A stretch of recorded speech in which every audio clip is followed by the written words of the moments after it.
Hello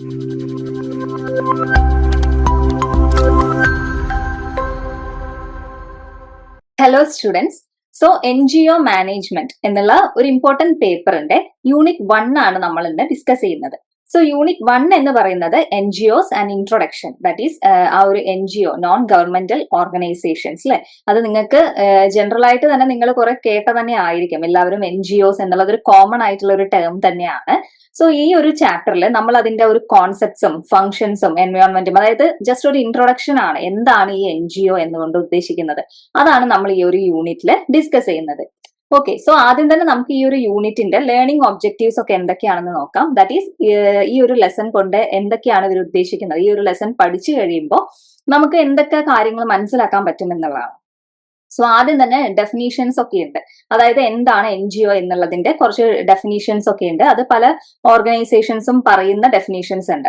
okay, അതൊക്കെ നമ്മൾ കൂടുതലായിട്ട് ഡിസ്കസ് ചെയ്യും. സോ മെയിൻ ആയിട്ട് ഒരു non profit voluntary and independent organisation ആണ് ഈ NGOs എന്ന് പറയുന്നത്. പിന്നെ അതിനെ ഡിസ്റ്റിങ്വിഷ്, അതായത് ഈ ഒരു NGOs എന്തൊക്കെയാണ്, പലതരത്തിലുള്ള ആ ഒരു ഡെഫിനീഷൻസ് തമ്മിലുള്ള ആ ഒരു അത് തമ്മിലുള്ള ഒരു ഡിഫറൻസ്. ഓക്കെ, ദാറ്റ് ഈസ് ആ ഒരു നമ്മൾ പറഞ്ഞല്ലോ ഒരുപാട് ഡെഫിനീഷൻസ് നമ്മൾ പറയുന്നുണ്ട്. സോ അതിൽ ആ ഒരു വേൾഡ് ബാങ്കിന്റെയും UN-ന്റെയും അതുപോലെ തന്നെ നമ്മുടെ ഗവൺമെന്റ് തരുന്ന ഡെഫിനീഷൻസ് ഒക്കെ ഉണ്ട്. സോ ഇതൊക്കെ തമ്മിലുള്ള ഒരു ഡിഫറൻസ് എന്തെങ്കിലും ഉണ്ടോ എന്നുള്ളതാണ് ഈ ഒരു ഡിസ്റ്റിങ്വിഷ് എന്നുള്ള ഒരു കോൺസെപ്റ്റ് കൊണ്ട് പറയുന്നത്. പിന്നെ ട്രേസ് ഹിസ്റ്ററിയാണ്. അതായത് NGO എന്ന് പറയുന്നത് പെട്ടെന്ന് ഒരു ദിവസം വന്ന ഒരു സ്ഥാപനങ്ങളല്ല അല്ലെ. സോ അതിനൊരു ഹിസ്റ്ററി ഉണ്ട്. സോ എങ്ങനെയാണ് അല്ലെ ആ ഒരു ഇപ്പൊ നോൺ ഗവൺമെന്റൽ ഓർഗനൈസേഷൻ എന്ന് പറയുമ്പോൾ ഗവൺമെന്റിന്റെ സ്ഥാപനങ്ങളല്ല, പക്ഷെ ഒരു ഗവൺമെന്റിന്റെ അംഗീകാരങ്ങളൊന്നും ഇല്ലാതെ അതിന് പ്രവർത്തിക്കാനും പറ്റില്ല. സോ എങ്ങനെയാണ് ഇതെല്ലാം രൂപപ്പെട്ടു വന്നത് എന്നുള്ളതാണ് ട്രേസ് ഹിസ്റ്ററിയിൽ പറയുന്നത്. ദെൻ ക്ലാസിഫിക്കേഷൻ ഉണ്ട്. അതായത് NGOs തന്നെ ഡിഫറെന്റ് ടൈപ്സിലുണ്ട്. അതിന്റെ ആ ഒരു ഓരോ ഫംഗ്ഷൻസിനും അനുസരിച്ച് അതിന് കുറച്ച് ക്ലാസിഫിക്കേഷൻസ് ഒക്കെ ഉണ്ട്. പിന്നെ ആ ഒരു ഡൈനാമിക് ആയിട്ടുള്ള ഒരു സ്ട്രക്ചർ, ആ ഒരു NGO എന്താണ് എന്നുള്ളതെല്ലാം, അതിന്റെ ആ ഒരു പല രീതിയിലുള്ള അവരുടെ പ്രവർത്തനങ്ങളൊക്കെ എന്തൊക്കെയാണ്.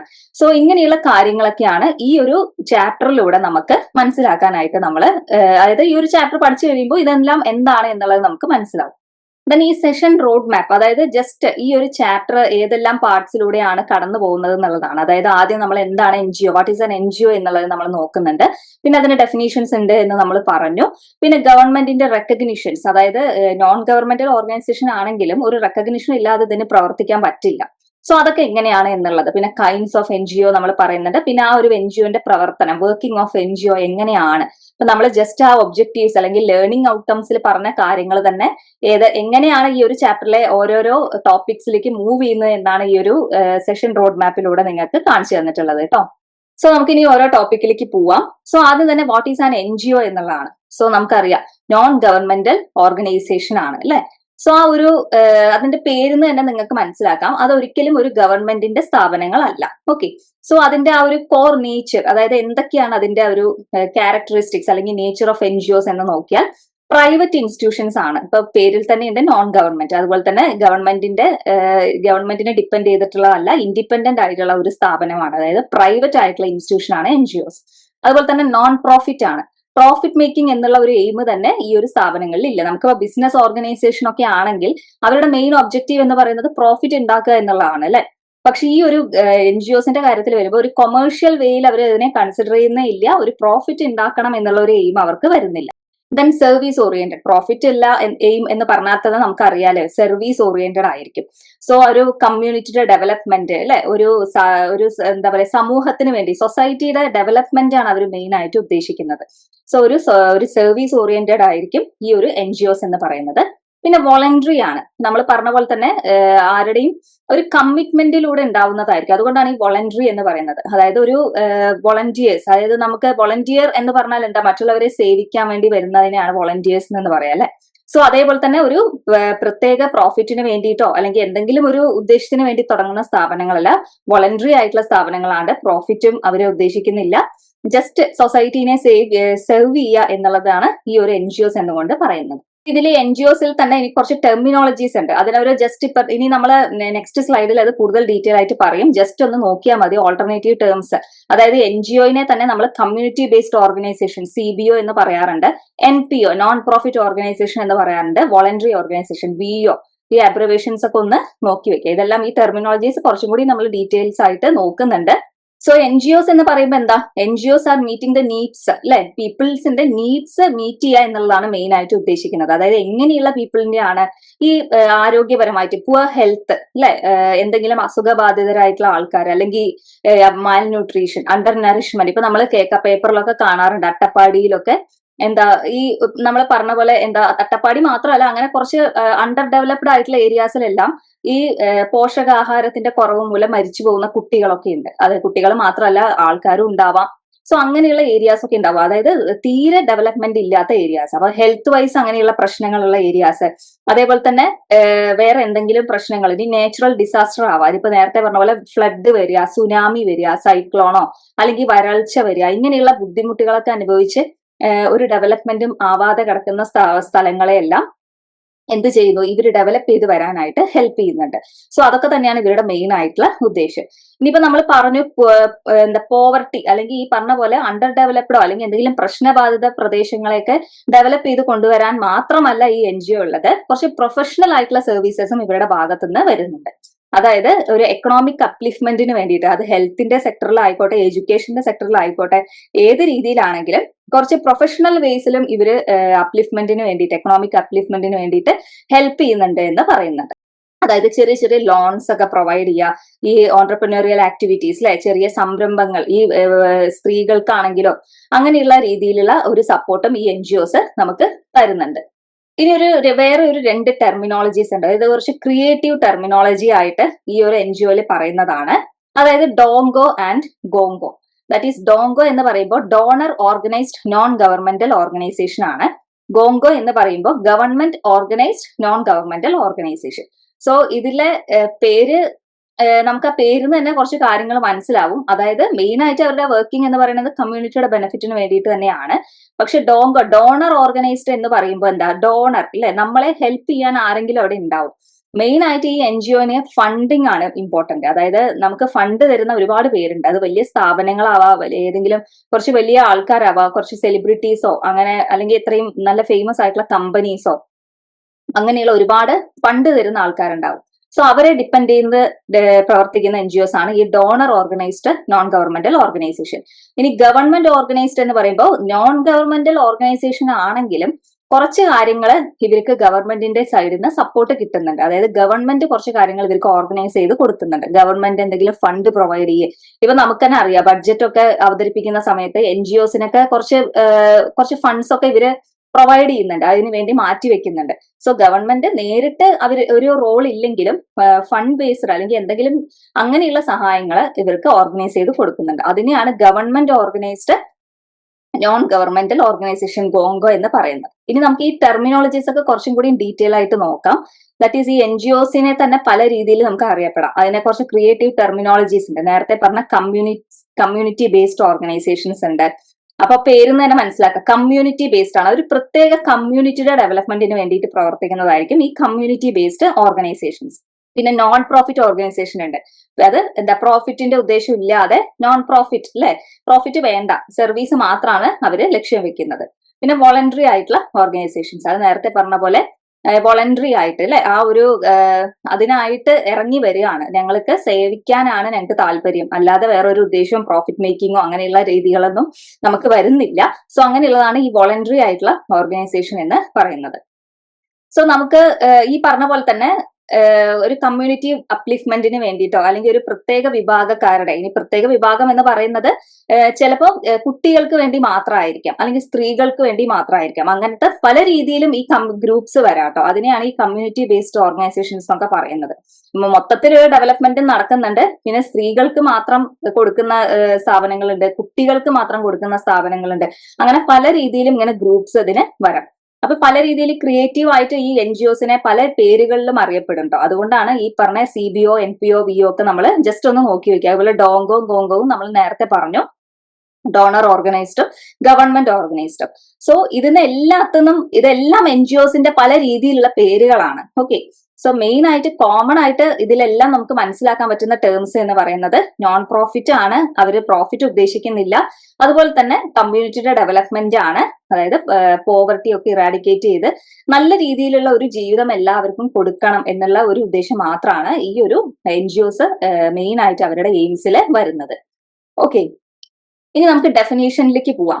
Defining an NGO. Okay, so definition നമുക്ക് വേൾഡ് ബാങ്കിന്റെ ഉണ്ട്, യുണൈറ്റഡ് നേഷൻസിന്റെ ഉണ്ട്, ഗവൺമെന്റ് ഓഫ് ഇന്ത്യയുടെ ഉണ്ട്. സോ വേൾഡ് ബാങ്കിന്റെ ഏതെങ്കിലും ഒന്ന് ഇനി അഥവാ എക്സാമിന് ചോദിക്കുകയാണെങ്കിൽ ജസ്റ്റ് ഒന്ന് ബൈ ഹാർട്ട് ചെയ്യുന്ന പോലെ പഠിച്ചു വെക്കുക. പറയുന്ന കാര്യങ്ങളെല്ലാം സെയിം ആണ്. വേൾഡ് ബാങ്കിന്റെ ഡെഫിനേഷനിൽ പറയുന്നത് പ്രൈവറ്റ് ഇൻസ്റ്റിറ്റ്യൂഷൻസ് തന്നെയാണ് അല്ലെ, മെയിൻ ആയിട്ട് അവർ എന്തിന്റെ ആക്ടിവിറ്റീസ് എല്ലാം ചെയ്യുന്നതാണ്. ഈ പറഞ്ഞ പോലെ തന്നെ ബുദ്ധിമുട്ട് അനുഭവിക്കുന്നവർക്ക് അല്ലെ, സഫറിങ്, അവർക്ക് അതിൽ നിന്നൊക്കെ ഒരു റിലീഫ് കൊടുക്കുക. അതേപോലെ തന്നെ പുവർ ആയിട്ടുള്ള ആൾക്കാരുടെ ഇൻട്രസ്റ്റ് പ്രൊട്ടക്ട് ചെയ്യുക, അവർക്ക് വേണ്ട സഹായങ്ങൾ ചെയ്യുക. ഇനി എൻവയോൺമെന്റ് പരമായിട്ട് എന്തെങ്കിലും ബുദ്ധിമുട്ടുകൾ ഉണ്ടെങ്കിൽ, എന്തെങ്കിലും ഡിസാസ്റ്റേഴ്സ് ഒക്കെ നടന്നിട്ടുണ്ടെങ്കിൽ അതിലെല്ലാം അവരെ ഹെൽപ്പ് ചെയ്യുക, സോഷ്യൽ സർവീസ് നടത്തുക, അതേപോലെ തന്നെ ഒരു കമ്മ്യൂണിറ്റിയുടെ ഡെവലപ്മെന്റിന് വേണ്ടി പ്രവർത്തിക്കുക. ഇതെല്ലാം ചെയ്യുന്ന ഒരു പ്രൈവറ്റ് ഓർഗനൈസേഷൻ ആണ് ഈ NGO എന്നാണ് വേൾഡ് ബാങ്ക് ഡിഫൈൻ ചെയ്തിട്ടുള്ളത്. ഇനി യുണൈറ്റഡ് നേഷന്റെ ഡെഫിനേഷൻ നോക്കുമ്പോൾ ഏതൊരു നോൺ പ്രോഫിറ്റ് സ്ഥാപനങ്ങളാണെങ്കിലും ഓക്കെ, അല്ലെങ്കിൽ ഒരു വോളണ്ടറി ആയിട്ടുള്ള കുറച്ച് ആൾക്കാർ ചേർന്നുണ്ടാക്കുന്ന നോൺ പ്രോഫിറ്റ് ആയിട്ടുള്ള സ്ഥാപനങ്ങളെ നമ്മൾ NGO എന്ന് വിളിക്കുന്നുണ്ട്.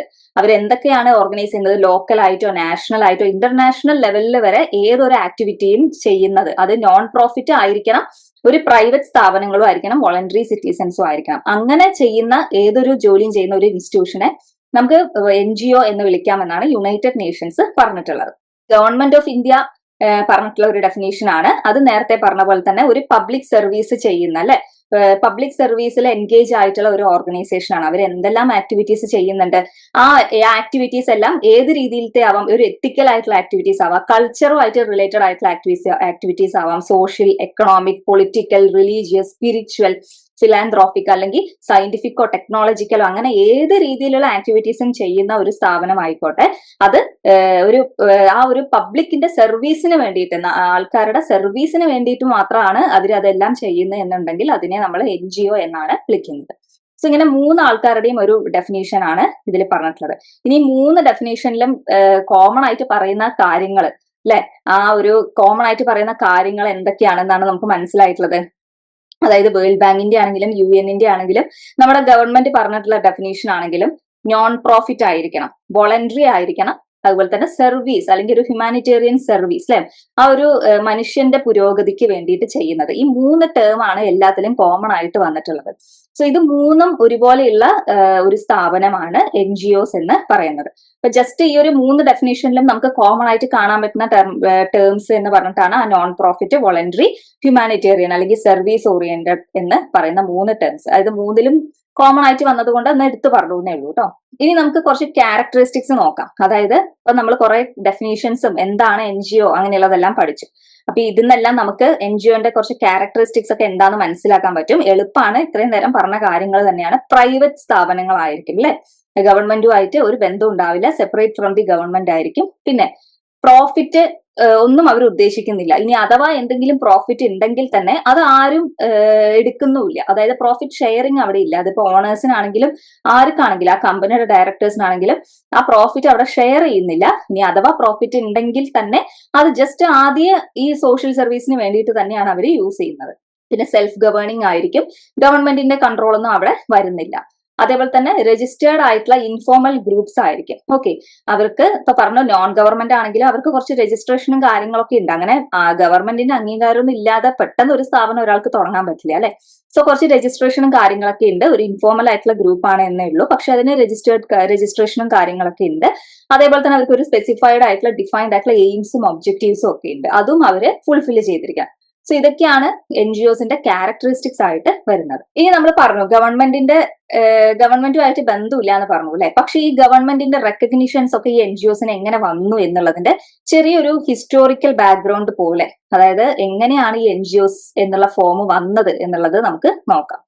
സോ ഒരു ഗവൺമെന്റിന്റെ റെക്കഗ്നിഷൻ എങ്ങനെയാണ് പിന്നെ ഈ NGOസിന് കിട്ടുന്നത്? നോൺ ഗവൺമെന്റൽ ഓർഗനൈസേഷന് ഒരു ഗവൺമെന്റ് റെക്കഗ്നിഷൻ എങ്ങനെയൊക്കെയാണ് അല്ലെ? എന്താണെങ്കിലും ഗവൺമെന്റിന്റെ ഒരു ചെറിയൊരു ഓർഗനൈസിങ് അത് അവരിൽ വരുന്നുണ്ട്. അതിൽ രജിസ്ട്രേഷൻ റിക്വയർമെന്റ് അല്ലെ, നമ്മൾ പറഞ്ഞു ഈ സ്ഥാപനം തുടങ്ങുമ്പോൾ എന്തായാലും നമ്മൾ രജിസ്റ്റർ ചെയ്യണം. സോ അതൊരു നോൺ ഗവൺമെന്റ് ആണെങ്കിലും നമ്മൾ ആ ഒരു ഗവൺമെന്റിൽ ഒരു കമ്പനി തുടങ്ങുമ്പോൾ രജിസ്റ്റർ ചെയ്യേണ്ട പ്രോസസ് ഒക്കെ ഉണ്ട്. അത് നമ്മൾ ബിസിനസ് സ്റ്റഡീസോ കൊമേഴ്സ് പഠിച്ച കുട്ടികൾക്കൊക്കെ അതറിയാം. സോ ആ ഒരു പ്രോസസ്സ് ഈ NGOസിലും വരുന്നുണ്ട്. അതേപോലെ നമ്മുടെ ആക്ടുകളൊക്കെ ഉണ്ട്. അതിൽ സൊസൈറ്റീസ് രജിസ്ട്രേഷൻ ആക്ടും അതുപോലെ ഇന്ത്യൻ ട്രസ്റ്റ് ആക്ട്, ഈ ആക്ടിൽ പറയുന്ന കാര്യങ്ങളൊക്കെ ഫോളോ ചെയ്തിട്ടും കൂടി ആയിരിക്കണം ഈ NGOs സ്റ്റാർട്ട് ചെയ്യുന്നത്. ഇനി അതിന്റെ കുറച്ച് ഹിസ്റ്റോറിക്കൽ ബാക്ക്ഗ്രൗണ്ട് നോക്കിയാൽ പോസ്റ്റ് ഇൻഡിപെൻഡൻസ്, അതായത് ഇൻഡിപെൻഡൻസിന് ശേഷം തന്നെയാണ് എല്ലാം വന്നിട്ടുള്ളത്. ആദ്യം ഇതിന്റെ ഒരു തുടക്കം എന്ന് പറയുന്നത് മഹാത്മാഗാന്ധി, നമ്മുടെ ഇന്ത്യൻ നാഷണൽ കോൺഗ്രസ് ഉണ്ട് INC, അതിനെ ലോക് സേവക് സംഘ് എന്നുള്ള ഒരു ഗ്രൂപ്പിലേക്കാക്കി അതിനെ മാറ്റി മഹാത്മാഗാന്ധി. അതായത് ഒരു പബ്ലിക് സർവീസ് ഓർഗനൈസേഷൻ ആണ് ഒരു ലോക് സേവക് സംഘ്. അത് INCനെയാണ് മഹാത്മാഗാന്ധി ട്രാൻസ്ഫോം ചെയ്തത്. പക്ഷെ അത് അത്ര സക്സസ് ആയില്ല പറഞ്ഞാൽ അത് റിജക്ട് ചെയ്തു. അതിനുശേഷം അപ്പൊ എന്ത് ചെയ്തു, ഈ ഗാന്ധിയൻസ് എല്ലാം, അതായത് മഹാത്മാഗാന്ധിയുടെ ഫോളോവേഴ്സ് ആയിട്ട് വരുന്ന ആൾക്കാരെല്ലാം, അതായത് പബ്ലിക് സർവീസിന് വേണ്ടിയിട്ടാണ് അല്ലെ, അവരെന്ത് ചെയ്തു, ഈ വില്ലേജിന്റെയും അങ്ങനെയുള്ള റൂറൽ ഏരിയാസിന്റെ ഒക്കെ ഡെവലപ്മെന്റിന് വേണ്ടിയിട്ട് ചെറിയ ചെറിയ ഒരു വോളണ്ടറി ഏജൻസീസ് പിന്നെ ഫോം ചെയ്ത് വരാൻ തുടങ്ങി. അതായത് ആ ഒരു ലോക് സേവക് സംഘിനെ റിജക്ട് ചെയ്തപ്പോ ഇവര് വോളണ്ടറി ആയിട്ട് കുറച്ച് ഏജൻസീസ് ഫോം ചെയ്യാൻ തുടങ്ങി. അതായത് എന്തിനാന്ന് വെച്ചാൽ വില്ലേജ് ഇൻഡസ്ട്രീസും അതുപോലെ തന്നെ ക്രെഡിറ്റ് കോപ്പറേറ്റീവ്സ് അല്ലെ, അതായത് കോപ്പറേറ്റീവ് സൊസൈറ്റി എന്നൊക്കെ പറയില്ലേ, വില്ലേജിലെ ഈ കുടിൽ വ്യവസായം അങ്ങനെയുള്ള ചെറുകിട അങ്ങനെ ബിസിനസ് ഒക്കെ ചെയ്ത് ഡെവലപ്പ് ചെയ്ത് വരാൻ, അതുപോലെ ചെറിയ രീതിയിൽ എഡ്യൂക്കേഷൻ ഒക്കെ കൊടുക്കാൻ തുടങ്ങി. അങ്ങനെ വില്ലേജസിനെ ഡെവലപ്പ് ചെയ്യാനായിട്ട് ചെറിയ വോളണ്ടറി ആയിട്ടുള്ള ഏജൻസീസ് അവര് സ്റ്റാർട്ട് ചെയ്യാനായിട്ട് തുടങ്ങി. ഇനി റെക്കഗ്നിഷൻ ഇൻ പ്ലാനിങ് ഇറാസ്, അതിനുശേഷം, അതായത് അതാണ് അതിന്റെ തുടക്കം. പിന്നെ നമുക്കറിയാം, നമുക്ക് കുറെ 5 ഇയർ പ്ലാൻസ് ഒക്കെ വന്നിട്ടുണ്ടായിരുന്നു അല്ലെ, പഞ്ചവത്സര പദ്ധതികൾ. ആ 5 ഇയർ പ്ലാൻസിലാണ് മെയിൻ ആയിട്ട് ഇന്ത്യയിൽ നടക്കുന്ന പല രീതിയിലുള്ള ഏതെല്ലാം പ്ലാൻസ് ആണ് നമ്മൾ നടത്തേണ്ടത് അല്ലെ, എന്തൊക്കെ പദ്ധതികളാണ് ഇന്ത്യയുടെ ഡെവലപ്മെന്റിന് വേണ്ടിയിട്ട് നമുക്ക് വരേണ്ടത് എന്നുള്ളതെല്ലാം അതിലായിരുന്നു തീരുമാനിക്കുന്നത്. അതിൽ 6th 5 ഇയർ പ്ലാൻ 1980-85 വന്ന 6th 5 ഇയർ പ്ലാനിലാണ് ഈ NGOസിന്റെ പാർട്ടിസിപ്പേഷന് കുറച്ച് ഇമ്പോർട്ടൻസ് കൊടുത്ത് വരാനായിട്ട് തുടങ്ങിയത്. പക്ഷെ അന്ന് അവർക്ക് കൂടുതലായിട്ട് NGOസിന് കൊടുത്ത വർക്കുകൾ എന്താന്ന് വെച്ചാൽ ഈ റിന്യൂവബിൾ എനർജി, ഫാമിലിയുടെ വെൽഫെയർ, ഹെൽത്ത്, അതായത് ഒരു ഹെൽത്ത് സർവീസസ് ഒക്കെ കൊടുക്കുക, പിന്നെ വാട്ടർ മാനേജ്മെന്റ്, സോഷ്യൽ വെൽഫെയർ, പിന്നെ അതായത് ഈ കുറച്ച് വീക്കർ ആയിട്ടുള്ള സെക്ഷൻസിനെയൊക്കെ ഐഡന്റിഫൈ ചെയ്ത് അവരുടെയൊക്കെ ഡെവലപ്മെന്റിന് വേണ്ടിയിട്ടൊക്കെ ആ ഒരു പ്ലാനിൽ പറഞ്ഞിട്ടുണ്ടായിരുന്നു. പിന്നെ ഈ പറഞ്ഞ പോലെ ഡിസാസ്റ്റർ മാനേജ്മെന്റ്, എന്തെങ്കിലും പ്രകൃതി ദുരന്തങ്ങളൊക്കെ ഉണ്ടായിട്ടുണ്ടെങ്കിൽ ആ ഒരു എൻവയോൺമെന്റൽ പ്രൊട്ടക്ഷനും പഴയ രീതിയിലേക്ക് അതിനെ ആക്കാൻ ഹെൽപ്പ് ചെയ്യുക, ഇങ്ങനെയുള്ളതൊക്കെ ആയിരുന്നു 6th 5 ഇയർ പ്ലാനിൽ NGOന് മെയിൻ ആയിട്ടുള്ള വർക്കുകൾ. പിന്നെ 7th 5 ഇയർ പ്ലാൻ വന്നു 85-90 കാലഘട്ടത്തിൽ. അതിൽ കുറച്ചും കൂടിയും ആക്റ്റീവ് ആയിട്ടുള്ള റോൾ NGOസിന് കൊടുക്കുകയുണ്ടായി. അതായത് ഈ പറഞ്ഞ പോലെ തന്നെ ഈ ചെറിയ ചെറിയ ഒരു അപ്ലിഫ്റ്റ്മെന്റ് അല്ലാതെ മൊത്തത്തിൽ ഒരു കമ്മ്യൂണിറ്റിനെ എങ്ങനെ സെൽഫ് റിലയന്റ് ആക്കാം എന്നുള്ളതാണ് അതിൽ മെയിൻ ആയിട്ട് ഉദ്ദേശിച്ചത്. അതായത് ലോക്കൽ റിസോഴ്സസും ഹ്യൂമൻ റിസോഴ്സസും ആൾക്കാരുടെ സ്കിൽസും നോളേജ് എല്ലാം ഉപയോഗിച്ച് മൊത്തത്തിൽ എല്ലാവരെയും ഒരു സെൽഫ് റിലയന്റ് ആക്കി എടുക്കാം, അങ്ങനെയുള്ള ഒരു മോർ റെസ്പോൺസിബിൾ ആയിട്ടുള്ള ഒരു വർക്കാണ് ആ ഒരു 7th 5 ഇയർ പ്ലാനിൽ NGOനെ കൊടുത്തിട്ടുള്ളത്. ഇനി 8th 5 ഇയർ പ്ലാൻ ആയപ്പോഴേക്കും ഒരു നാഷൻ വൈഡ് നെറ്റ്വർക്ക് ആയിട്ട് തന്നെ NGOs മാറിയിട്ടുണ്ട്. അതായത് ഏതൊരു മേഖലയിലാണെങ്കിലും ഈ NGOസിന്റെ പാർട്ടിസിപ്പേഷൻ കൊണ്ടുവരാനായിട്ട് ശ്രമിച്ചു. അതായത് NGOസിന്റെ പങ്ക് ഒരുപാട് ഡെവലപ്മെന്റ് നമ്മുടെ നാട്ടിലേക്ക് കൊണ്ടുവരാനായിട്ട് ഹെൽപ്പ് ചെയ്യുന്നുണ്ടെന്ന് മനസ്സിലായപ്പോൾ ഒരു നാഷൻ വൈഡ് ആയിട്ടുള്ള ഒരു നെറ്റ്വർക്ക് ആയിട്ട് NGOസിനെ മാറ്റിയത്. സോ ഇങ്ങനെയൊക്കെയാണ് ഈ NGOസിൽ ഗവൺമെന്റിന്റെ പങ്കുകൾ എങ്ങനെയായിരുന്നു എന്നുള്ളതാണ് ഇത്രയും നേരം നമ്മൾ പറഞ്ഞിട്ടുള്ളത്. ഇനി ഇന്നത്തെ കറന്റ് സ്റ്റാറ്റസ്, അതുപോലെ തന്നെ ഈ NGOസിന്റെ ഏജൻസീസ് ഒക്കെ എങ്ങനെയാണ്, കറന്റ് സ്റ്റാറ്റസ് എങ്ങനെയാണ് ഈ NGOസിന്റെ എന്ന് നോക്കുകയാണെങ്കിൽ കുറച്ച് കീ ഏജൻസീസും ആക്ട്സും ഉണ്ട്. ഇന്നത്തെ നമ്മുടെ നാട്ടിൽ നിലവിലുള്ള NGOസിന്റെ പ്രവർത്തനങ്ങൾ ഈ പറഞ്ഞ പോലെയൊക്കെയാണ്. അതായത് കപ്പാർട്ട്, അതായത് council for advancement of people's action and rural technology. ഇത് നമ്മുടെ മിനിസ്ട്രി ഓഫ് റൂറൽ ഡെവലപ്മെന്റിന്റെ ഒരു ഭാഗമായിട്ട് തന്നെ, അതായത് ഓട്ടോണോമസ് ആയിട്ടുള്ള ഒരു സ്ഥാപനമായിട്ട് ഈ മിനിസ്ട്രി ഓഫ് റൂറൽ ഡെവലപ്മെന്റിൽ ഉള്ളതാണ്. ഇവര് മെയിൻ ആയിട്ട് ഈ പറഞ്ഞ പേര് പോലെ തന്നെ ആ ഒരു റൂറൽ ഏരിയാസിലെ ഡെവലപ്മെന്റ് കൊണ്ടുവരാനും അത് എങ്ങനെയൊക്കെയാണ് കുറച്ച് ടെക്നോളജിക്കൽ വേയിൽ, അത് ഇന്നത്തെ കാലഘട്ടത്തിൽ ടെക്നോളജിക്കലി നമ്മൾ ഡെവലപ്പ് ചെയ്തു അല്ലെ, അത് എല്ലാ മേഖലയിലേക്ക് എത്തിച്ചു കൊടുക്കാനൊക്കെ ഒരു ഹെൽപ്പ് ചെയ്യുന്ന പോലെ. സോ ആ ഒരു സപ്പോർട്ടിംഗ് ആയിട്ടുള്ള കുറച്ച് വോളണ്ടറി സെക്ടേഴ്സ് ഒക്കെ വന്നിട്ട് ആ ഒരു റൂറൽ ഡെവലപ്മെന്റിന് വേണ്ടിയിട്ട് ഹെൽപ്പ് ചെയ്യുന്നുണ്ട്. പിന്നെ FCRA ഉണ്ട്, അത് ഫോറിൻ കോൺട്രിബ്യൂഷൻ റെഗുലേഷൻ ആക്ട് ആണ്. അത് 1976 വന്നതാണ്, പക്ഷെ കറന്റ്ലി അത് ആക്റ്റീവ് ആണ്. അത് എന്താന്ന് വെച്ചാൽ ഫോറിൻ ഇൻവെസ്റ്റ്മെന്റ്സ് ഒക്കെ നമുക്ക് വരുന്നുണ്ട് അല്ലെ. അപ്പൊ ഈ NGOസിന് മെയിൻ ആയിട്ട് ഫോറിൻ ഫണ്ടിങ് ഒക്കെ കിട്ടിയ, കുറച്ച് അത്യാവശ്യം നല്ല ഫണ്ടിങ് കിട്ടിയ NGOസിന് ഈ പറഞ്ഞ പ്രവർത്തനങ്ങളൊക്കെ കുറച്ചും കൂടി നല്ല രീതിയിൽ ചെയ്യാൻ പറ്റും. അപ്പൊ അത് മിനിസ്ട്രി ഓഫ് ഹോം അഫയേഴ്സിൽ അതിന്റെ ആ മിനിസ്ട്രിയാണ് ഈ ഒരു കാര്യം റെഗുലേറ്റ് ചെയ്യുന്നത്. അതായത് കറക്റ്റ് ആയിട്ട് ഇതിനൊരു ഗവൺമെന്റ് അണ്ടർടേക്കിംഗ് അല്ല, അല്ലെ, ഗവൺമെന്റ് സ്ഥാപനങ്ങളല്ല. പക്ഷെ നേരത്തെ കപ്പാട്ട് എന്ന് പറയുന്നത് മിനിസ്ട്രി ഓഫ് റൂറൽ ഡെവലപ്മെന്റും ഈ ഫോറിൻ കോൺട്രിബ്യൂഷൻ ആക്ട് നമ്മുടെ മിനിസ്ട്രി ഓഫ് ഹോം അഫയേഴ്സും ആണ് കൺട്രോൾ ചെയ്യുന്നത്. കൺട്രോൾ ചെയ്യുന്ന പറഞ്ഞാൽ അവിടെ ഒരു ഓട്ടോണോമസ് ബോഡി ആയിട്ട് ഇവർ ആക്ട് ചെയ്യുന്നുണ്ട്. പക്ഷെ പറയുമ്പോൾ ഈ ഒരു മിനിസ്ട്രിയുടെ കീഴിലാണ് വരുന്നത്. അതായത് നമ്മുടെ ഈ N G Os non government organisations ആണെങ്കിലും ഗവൺമെന്റിന്റെ സപ്പോർട്ട് വരുന്നത് എങ്ങനെയൊക്കെയാണ് എന്നുള്ളതാണ് നമ്മൾ ഇത്രയും നേരമായിട്ട് പറഞ്ഞുകൊണ്ടിരിക്കുന്നത് കേട്ടോ. സോ ഏകദേശം ആ ഒരു ഗവൺമെന്റ് റോള് നമ്മൾ പറഞ്ഞു കഴിഞ്ഞു. ഇനി ഈ ഒരു എൻ.ജി.ഒസിന്റെ സ്റ്റാറ്റസും അതിന്റെ ചാലഞ്ചസ് ഒക്കെ എന്തൊക്കെയാണെന്ന് നോക്കാം. സോ എൻ.ജി.ഒസ് കുറച്ച് വിഗറസ് സെക്ടർ ആണ്. അതായത് അത്യാവശ്യം നല്ല രീതിയിൽ പെട്ടെന്ന് ഡെവലപ്പ് ചെയ്ത് വരുന്ന ഒരു സെക്ടർ ആണ്. ഇപ്പൊ തന്നെ 25,000 30,000 ആക്റ്റീവ് എൻ.ജി.ഒസ് ഉണ്ട് എന്ന് പറയുന്നുണ്ട്. അതും ഇൻകംപ്ലീറ്റ് ആണ്. ഇപ്പൊ നമ്മൾ നിലവിൽ നോക്കുകയാണെങ്കിൽ കുറച്ചും കൂടിയും കൂടുതലായിരിക്കും. ഇനി പക്ഷെ അതൊരു സ്റ്റാറ്റസ് ആണ് കേട്ടോ. അതായത് ഒരു പോസിറ്റീവ് ആയിട്ടുള്ള കാര്യമാണ്. ഇനി ഒരു ചാലഞ്ച് ആയിട്ട് വരുന്നത് ഡിപ്പെൻഡൻസി ആണ്. ഇപ്പൊ പറഞ്ഞ പോലെ ഫണ്ടിങ്ങിൽ ഏറ്റവും കൂടുതൽ ഡിപ്പെൻഡ് ചെയ്യുന്നുണ്ട് എൻ.ജി.ഒസ്. അതിപ്പോ ഡോണറിനെ ആണെങ്കിലും അതെ, ഗവൺമെന്റിന്റെ ആണെങ്കിലും അതെ, അല്ലെങ്കിൽ എവിടെ നിന്നാണോ ഫണ്ട് കിട്ടുന്നത് ആ ഫണ്ട് വന്നാൽ മാത്രമേ ഇവരുടെ പ്രവർത്തനങ്ങൾ നല്ല രീതിയിൽ നടത്താൻ പറ്റൂ. അല്ലെങ്കിൽ വേൾഡ് ബാങ്കിനെയൊക്കെ നമ്മൾ ഡിപ്പെൻഡ് ചെയ്യുന്നുണ്ട് ചില ഫണ്ടിങ്ങിനൊക്കെ വേണ്ടിയിട്ട്. സോ ഈ ഡിപ്പെൻഡൻസി വരുമ്പോൾ, ഈ ഫണ്ടിങ്ങിന് വേണ്ടിയിട്ട് നമ്മൾ ഇങ്ങനെ ഡിപ്പെൻഡ് ചെയ്യുമ്പോൾ നമുക്ക് വരുന്ന കുറച്ച് ലിമിറ്റേഷൻസ് ഉണ്ട്, അല്ലെങ്കിൽ കോൺസിക്വൻസസ് ഉണ്ട്. അപ്പൊ എന്തൊക്കെയാണ്?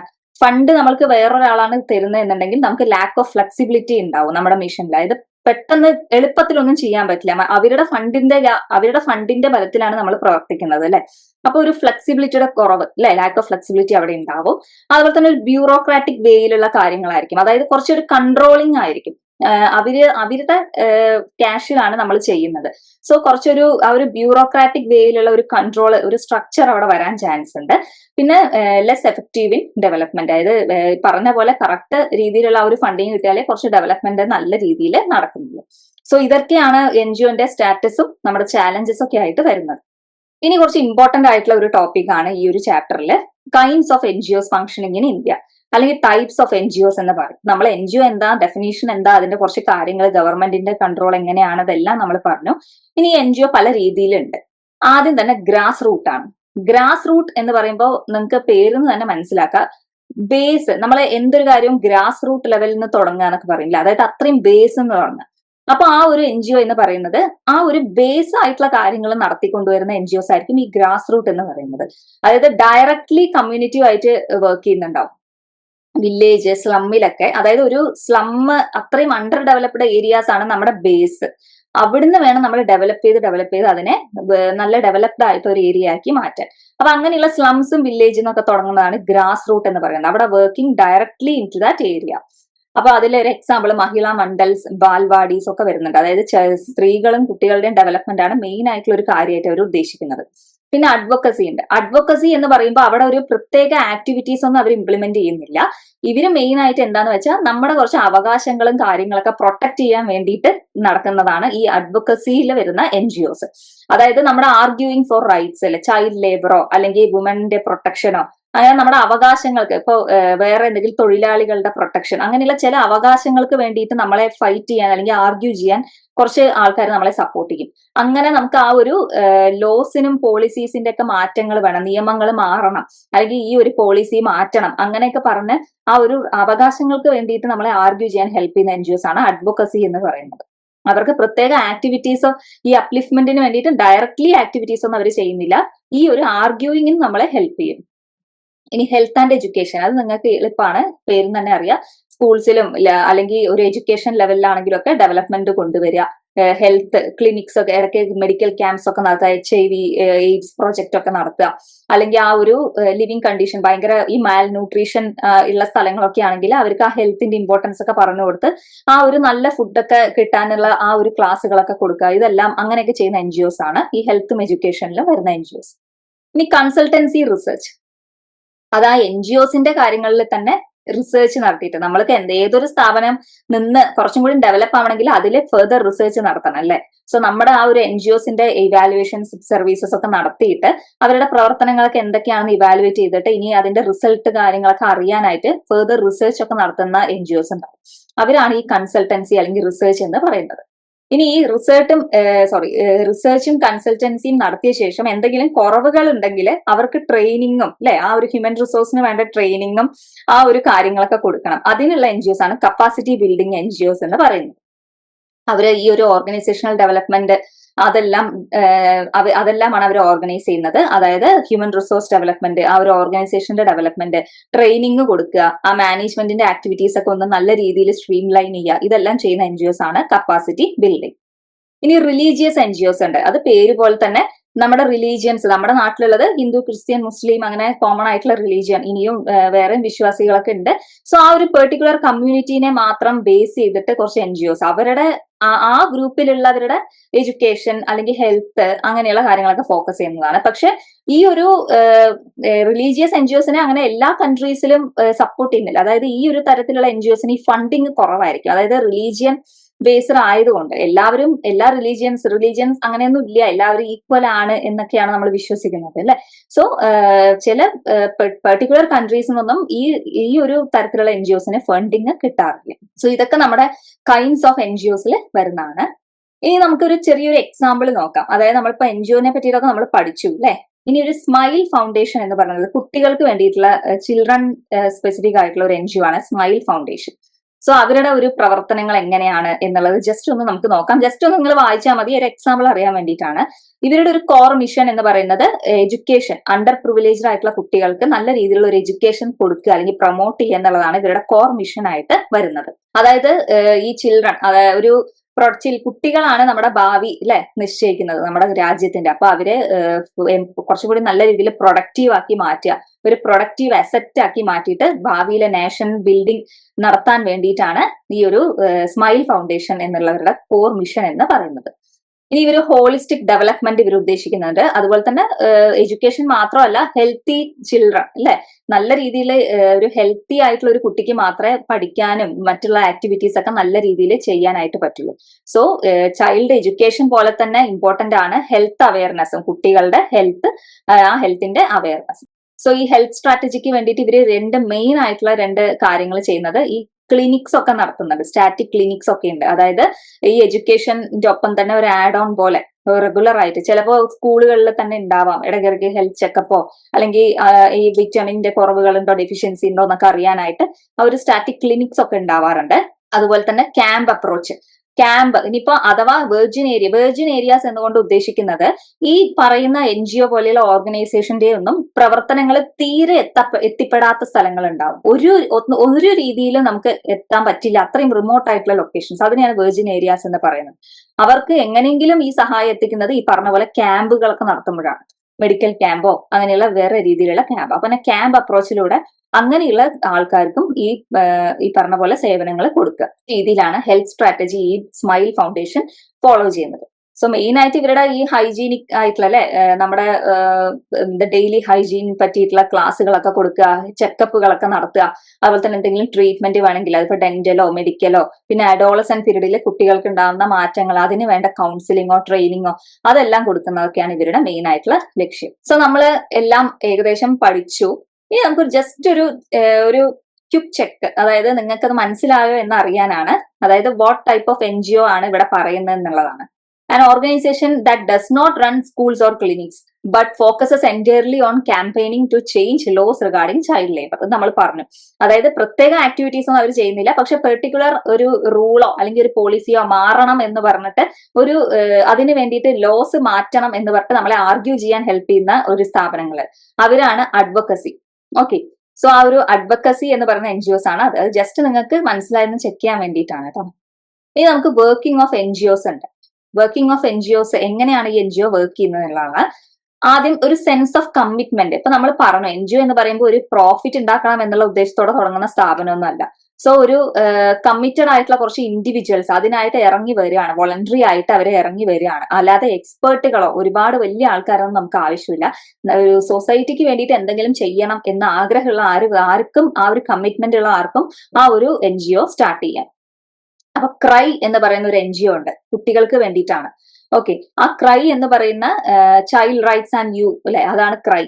അത് തുടങ്ങിയത് എങ്ങനെയാന്ന് വെച്ചാൽ ഒരു എയർലൈൻ പ്രൊഫഷണൽ ഉണ്ടായിരുന്നു. അയാളും അയാളുടെ ഫ്രണ്ട്സും കൂടി വെറും 50 രൂപ വെച്ച് തുടങ്ങിയ ഒരു സ്ഥാപനമാണ് എന്നാണ് പറയുന്നത്. പിന്നെയാണ് അവര് അത് ഡെവലപ്പ് ചെയ്ത് ഇന്ന് കാണുന്ന നിലയിലേക്ക് എത്തിച്ചത്. സോ അത് എൻജിഒ തുടങ്ങണമെങ്കിൽ നമുക്ക് ആ ഒരു കമ്മിറ്റ്മെന്റ് ഉണ്ടായാൽ മതി.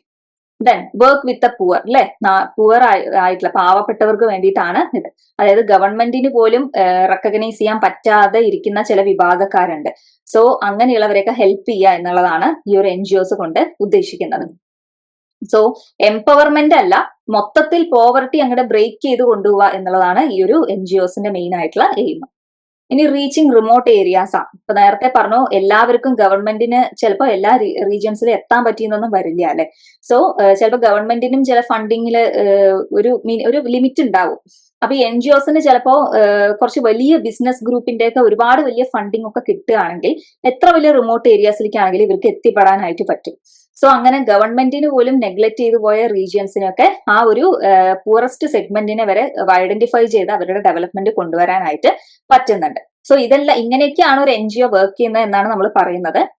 പിന്നെ ഫസ്റ്റ് ഹാൻഡ് നോളേജ്, എല്ലാ NGOസിനും ഒരു ഫസ്റ്റ് ഹാൻഡ് നോളേജ് ഉണ്ടാവും. അതായത് NGOs നമ്മൾ പറഞ്ഞു ആ ഒരു ഗ്രാസ് റൂട്ട് NGOs ഒക്കെ ഉണ്ട് അല്ലെ, ബേസ് നിന്ന് തുടങ്ങുന്ന NGOs ആണ്. അപ്പൊ ഒരു NGOസിന്റെ അടുത്ത് പോയിട്ട് നമ്മളൊരു രാജ്യത്തിനെ പറ്റി അന്വേഷിച്ചാൽ അവർക്ക് ആ ഒരു ബേസിക് ആയിട്ടുള്ള ഫസ്റ്റ് ഹാൻഡ് നോളേജ് ഒരു NGOന് ഉണ്ടാവും. ഈവൻ ഗവൺമെന്റിന് പോലും നമ്മുടെ രാജ്യത്തിന്റെ അവസ്ഥ അറിയണമെങ്കിൽ NGOസിനോട് ചോദിച്ചാൽ മതി. NGOs ആ പറഞ്ഞ ആ ഒരു ഇന്നത്തെ ലോക്കൽ കണ്ടീഷൻ എന്താ, ഓരോരുത്തരുടെ ആറ്റിറ്റ്യൂഡ് എന്താ, അങ്ങനെയുള്ള കാര്യങ്ങൾ എല്ലാവരും റെക്കോർഡ് ചെയ്യുന്നുണ്ടാവും. സോ ആ ഒരു എക്സാമ്പിൾ പറഞ്ഞിട്ടുണ്ട്, ജവഹർലാൽ അർബൻ റിന്യൂവൽ മിഷൻ.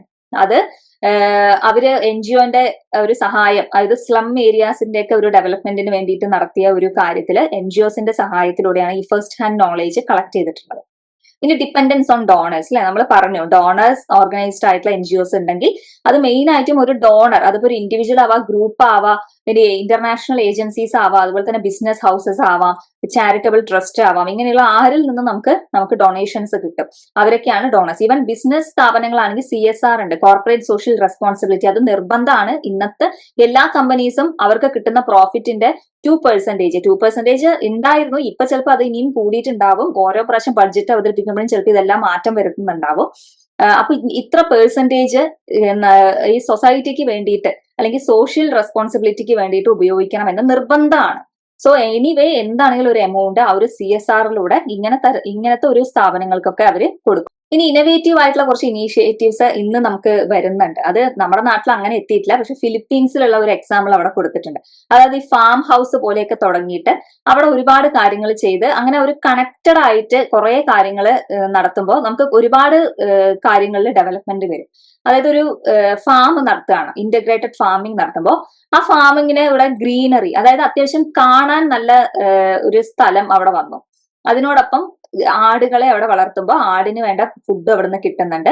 ആടിന്റെ ഗോട്ട് ഡങ്ക് എന്താണ്, വളമാണ് അല്ലെ, മാനുവർ ആണ്. അത് യൂസ് ചെയ്തിട്ട് വേണമെങ്കിൽ അവിടെ വേറെ എന്തെങ്കിലുമൊക്കെ കൃഷികളൊക്കെ ചെയ്യാം. ഇനി ഗോട്ടിന്റെ എക്സ്ക്രീറ്റ വേണമെങ്കിൽ ഫിഷിന്റെ ഫുഡായിട്ട് യൂസ് ചെയ്യാം. അപ്പൊ അവിടെ ഒരുപാട് ആക്ടിവിറ്റീസ് അവിടെ വന്നു അല്ലെ. അതായത് ഗോട്ടിനെ വളർത്തുന്നുണ്ട്, ഫിഷിനെ വളർത്തുന്നുണ്ട്, വേറെ പല പ്ലാന്റ്സ് നമ്മൾ വളർത്തുന്നുണ്ട്, വെജിറ്റബിൾസിന്റെ ആണെങ്കിലും ഫ്രൂട്ട്സിന്റെ ആണെങ്കിലും. സോ അവിടെ ഒരുപാട് ഓർഗനൈസ്ഡ് ആയിട്ട് ഒരു ഇന്റഗ്രേറ്റഡ് ആയിട്ടുള്ള കുറച്ച് കാര്യങ്ങൾ അവിടെ ഒരുമിച്ച് നടന്നു.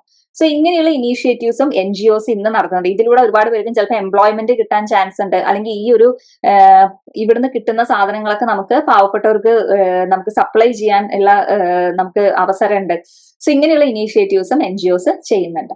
ഇനി നമുക്ക് ADB, നമ്മുടെ ഏഷ്യൻ ഡെവലപ്മെന്റ് ബാങ്കിന്റെ ഒരു അനാലിസിസ് നടത്തിയിട്ട് ഈ NGOസിന്റെ കുറച്ച് സ്ട്രെങ്ത്തും വീക്ക്നെസ്സും പറഞ്ഞിട്ടുണ്ട്. അപ്പൊ NGO എന്താന്നൊക്കെ മനസ്സിലായി. ഇത് ലാസ്റ്റ് ടോപ്പിക് ആണ്. നമുക്ക് സ്ട്രെങ്ത് എന്താന്ന് നോക്കാം. എന്താ നമ്മൾ പറഞ്ഞു, കോമൺ ഗോൾ എന്ന് പറഞ്ഞാൽ helping people and benefiting society അല്ലെ. നമ്മുടെ സൊസൈറ്റിക്ക് നല്ല രീതിയിലുള്ള ഒരു ഹെൽപ്പാണ് അവർ ചെയ്യുന്നത്. പിന്നെ ഹാർഡ് ടു റീച്ച് ആയിട്ടുള്ള ഏരിയാസ് ആണെങ്കിൽ പോലും, ഗവൺമെന്റിനോ അല്ലെങ്കിൽ മറ്റുള്ളവർക്ക് എത്തിപ്പെടാൻ പറ്റാത്ത ഏരിയാസ് ആണെങ്കിൽ അവിടെ വരെ അവരുടെ ഡെവലപ്മെന്റ് വരെ NGOന്റെ സഹായത്തോടെ നമുക്ക് പറ്റുന്നുണ്ട്. പിന്നെ കോസ്റ്റ് എഫക്റ്റീവ് ആണ് ഗവൺമെന്റുമായിട്ട് കമ്പയർ ചെയ്യുമ്പോൾ. പിന്നെ ഡൈനാമിക് ആയിട്ടുള്ള ലീഡർഷിപ്പും നല്ല കമ്മിറ്റഡ് ആയിട്ടുള്ള സ്റ്റാഫ് ഒക്കെ നമുക്ക് NGOസിൽ ഉണ്ടാവുന്നുണ്ട്. ഫ്ലെക്സിബിൾ ആണ്, ഇന്നോവേറ്റീവ് ആയിട്ടുള്ള പല കാര്യങ്ങളും നമുക്ക് ചെയ്തു തരുന്നുണ്ട്. അതേപോലെ തന്നെ ബ്യൂറോക്രാറ്റിക് ആയിട്ടുള്ള ആ ഒരു കൺസ്ട്രെയിൻസ്, ബ്യൂറോക്രസി കുറച്ചുണ്ട് എന്ന് പറഞ്ഞു, ഫണ്ടിങ് ഡിപ്പെൻഡ് ചെയ്യുന്നത് കൊണ്ട്. പക്ഷെ എന്നാലും ചില കാര്യങ്ങളിൽ ഗവൺമെന്റിനെ കാട്ടിലും നമുക്ക് അത്യാവശ്യം നല്ല രീതിയിൽ തന്നെ പോകുന്നുണ്ട്. ഇനി കുറച്ച് ലിമിറ്റേഷൻസ് എന്തൊക്കെയാണെന്ന് വെച്ചാൽ, ചെറിയ സൈസ് ആണ്, ലിമിറ്റഡ് സ്കോപ്പ് ആണ്. NGO എന്ന് പറഞ്ഞാൽ ചിലപ്പോൾ ചില സ്ഥാപനങ്ങളൊന്നും അത്ര വലിയ NGOs ഒന്നും ആയിരിക്കില്ല. അപ്പൊ അവർക്കൊക്കെ ലിമിറ്റഡ് ആയിട്ടുള്ള സ്കോപ്പേ ഉണ്ടാവുള്ളൂ. ഫിനാൻഷ്യൽ ആൻഡ് ടെക്നിക്കൽ കൺസ്ട്രെയിൻസ് വരാം. എല്ലാ സൗകര്യങ്ങളോ അല്ലെങ്കിൽ പറഞ്ഞ പോലെയുള്ള ഫണ്ടിങ് ഒന്നും കിട്ടി എന്നൊന്നും ഉറപ്പ് പറയാൻ പറ്റില്ല. ഫണ്ടിങ് ഇല്ലെങ്കിൽ ഇവരുടെ പ്രവർത്തനങ്ങളൊന്നും നടക്കില്ല. പിന്നെ ഒരു ബ്രോഡർ ആയിട്ടുള്ള ഒരു എക്കണോമിക് സോഷ്യൽ പെർസ്പെക്റ്റീവ് അവിടെ വരുന്നില്ല. അതായത് ടു ഫോക്കസ്ഡ് ആണ്. ഈ പറഞ്ഞ പോലെ ചിലപ്പോൾ കമ്മ്യൂണിറ്റി ബേസ്ഡോ അങ്ങനത്തെ എന്തെങ്കിലും ആണെങ്കിൽ ഒരു പ്രത്യേക വിഭാഗത്തിനെ മാത്രമേ അവർ സപ്പോർട്ട് ചെയ്യുള്ളൂ. അപ്പൊ ഒരു ബ്രോഡർ കോൺസെപ്റ്റ് ആയിട്ട് ചില കാര്യങ്ങൾ ചില NGOസിനെ നമുക്ക് പറയാൻ പറ്റില്ല. പിന്നെ ഒരു ലൂസ്ലി സ്ട്രക്ചേർഡ് ആണ്. അതായത് ലിമിറ്റഡ് ആയിട്ടുള്ള അക്കൗണ്ടബിലിറ്റി അവിടെ ഉണ്ടാവുന്നുള്ളൂ. ഗവൺമെന്റിന്റെ കൺട്രോൾ ഒന്നും ഇല്ലാത്തത് കൊണ്ട് കുറച്ച് ഫ്ലെക്സിബിൾ ആയതുകൊണ്ട് അതിന്റെ ഒരു ഡീമെറിറ്റ് അവിടെ വരാനായിട്ട് ചാൻസ് ഉണ്ട്. പിന്നെ മാനേജ്മെന്റും പ്ലാനിങ്ങും ഒക്കെ ചില സമയത്ത് വീക്ക് ആവും. അതായത് അധികം ലിമിറ്റേഷൻ ഒന്നും ഇല്ല, പക്ഷെ എനിവേ അതിലൊരു ലിമിറ്റേഷൻ ഉണ്ടെങ്കിൽ ഇങ്ങനെയൊക്കെയാണ് വരാൻ ചാൻസ് എന്നുള്ളത് കൊണ്ടാണ് അവരത് ADB പറഞ്ഞിട്ടുള്ള വീക്ക്നെസ്സും മെറിറ്റ്സും അല്ലെങ്കിൽ ലിമിറ്റേഷൻസും ആണ് ഇതിൽ പറഞ്ഞിട്ടുള്ളത്. സോ നമ്മുടെ ചാപ്റ്റർ ഏകദേശം കഴിഞ്ഞു. അപ്പൊ ജസ്റ്റ് നമ്മൾ എന്തൊക്കെ ഈ ചാപ്റ്ററിൽ പറഞ്ഞു എന്നുള്ള ഒരു സമ്മറി നമുക്ക് നോക്കാം. എന്താണ് ഒരു സമ്മറൈസ്ഡ് ഫോമിൽ നോക്കുമ്പോൾ ഡെഫിനീഷൻസ് ഒക്കെ നമ്മൾ പറഞ്ഞു അല്ലെ. അതൊന്നും നമുക്ക് പ്രോഫിറ്റ് മേക്കിംഗ് അല്ല, നോൺ പ്രോഫിറ്റ് ആണ്, പ്രൈവറ്റ് ആണ്, അതുപോലെ തന്നെ സർവീസ് ഓറിയന്റഡ് ആണ്, കമ്മ്യൂണിറ്റി ഡെവലപ്മെന്റിന് വേണ്ടിയിട്ടാണ് എന്നുള്ളതൊക്കെ ഇന്ന് മനസ്സിലായി. പിന്നെ റെക്കഗ്നിഷൻ, ഗവൺമെന്റിന്റെ റെക്കഗ്നിഷൻ വരുന്നത് എങ്ങനെയൊക്കെയാണ്, നമ്മുടെ 5 year പ്ലാൻസും ഇന്നത്തെ സ്റ്റാറ്റസും ഒക്കെ അതിൽ നമ്മൾ പറഞ്ഞു. പിന്നെ ഡിഫറെന്റ് ടൈപ്സ് ഓഫ് NGO നമ്മൾ പറഞ്ഞു. പിന്നെ ലാസ്റ്റ് മെറിറ്റ്സും ഡിമെറിറ്റ്സും പറഞ്ഞു. സോ എല്ലാവർക്കും എല്ലാം ക്ലിയർ ആയിട്ടുണ്ടാവും എന്ന് വിചാരിക്കുന്നു. ജസ്റ്റ് ഒരു ഇൻട്രൊഡക്ഷൻ ചാപ്റ്റർ ആണിത്. NGO ഒരു കോമൺ ആയിട്ടുള്ള ടേം ആണ്, ജനറൽ ടേം ആണ്. അപ്പൊ നിങ്ങൾക്ക് എളുപ്പമാണ് മനസ്സിലാക്കാൻ. സോ ഒരു സെൽഫ് അസസ്മെന്റ് പോലെ നമുക്ക് കുറച്ച് ക്വസ്റ്റ്യൻസ് നോക്കാം. ഇതില് വാട്ട് ഈസ് ആൻ NGO എന്നാ ചോദിച്ചിട്ടുണ്ട്. Explain the role of donors for NGO അല്ലെ. അപ്പൊ ആ ഡോണേഴ്സിന്റെ കാര്യങ്ങളൊക്കെ അതൊക്കെ ജനറൽ ആയിട്ട് നിങ്ങൾക്ക് എഴുതാൻ പറ്റും. ജനറൽ ആയിട്ടും വേണമെങ്കിൽ വേറെ ബുക്കുകളൊക്കെ വായിച്ച് മനസ്സിലാക്കുക. പിന്നെ സെൻസ് ഓഫ് കമ്മിറ്റ്മെന്റ് എന്നുള്ളത് എന്താന്ന് ചോദിച്ചിട്ടുണ്ട്. വർക്കിംഗ് ഓഫ് NGOയിൽ വരുന്നതാണ്. സെൻസ് ഓഫ് കമ്മിറ്റ്മെന്റ് എക്സ്പ്ലെയിൻ ചെയ്യാൻ പറഞ്ഞിട്ടുണ്ട്.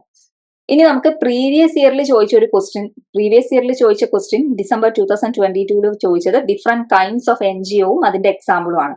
അത് നമ്മൾ പറഞ്ഞല്ലോ, ഗ്രാസ് റൂട്ടും അഡ്വക്കസി അങ്ങനെ കുറച്ച് കാര്യങ്ങളൊക്കെ നമ്മൾ പറഞ്ഞു. അതിനൊക്കെ വേണമെങ്കിൽ കുറച്ച് എക്സാമ്പിളും നമുക്ക് ഫൈൻഡ് ചെയ്യാം. നിങ്ങൾക്ക് നെറ്റിൽ നോക്കിയാലൊക്കെ കിട്ടും. അപ്പോൾ ജസ്റ്റ് അതെല്ലാം ഡിഫറെന്റ് കൈൻഡ്സ് ഒരുപാട് ചോദിച്ചു കണ്ടു. അപ്പൊ ഈ ഒരു ക്വസ്റ്റ്യൻ, ഈ ഒരു ഭാഗമാണ് ഈ ഒരു ചാപ്റ്ററിൽ ഇമ്പോർട്ടന്റ്. സോ നമ്മുടെ ചാപ്റ്റർ നമുക്ക് വൈൻഡ് അപ്പ് ചെയ്യാം. സോ NGO മാനേജ്മെന്റിന്റെ യൂണിറ്റ് 1, അതായത് ഒരു ഇൻട്രൊഡക്ഷൻ ടു NGO, അതാണ് നമ്മൾ ഡിസ്കസ് ചെയ്തിട്ടുണ്ടായിരുന്നത്. എല്ലാവർക്കും എല്ലാം ക്ലിയർ ആയിട്ടുണ്ടാവും എന്ന് വിചാരിക്കുന്നു. സോ നെക്സ്റ്റ് ക്ലാസ്സിൽ നമുക്ക് യൂണിറ്റ് 2 ഡിസ്കസ് ചെയ്യാം. ഓക്കെ, സോ എല്ലാവർക്കും താങ്ക് യു.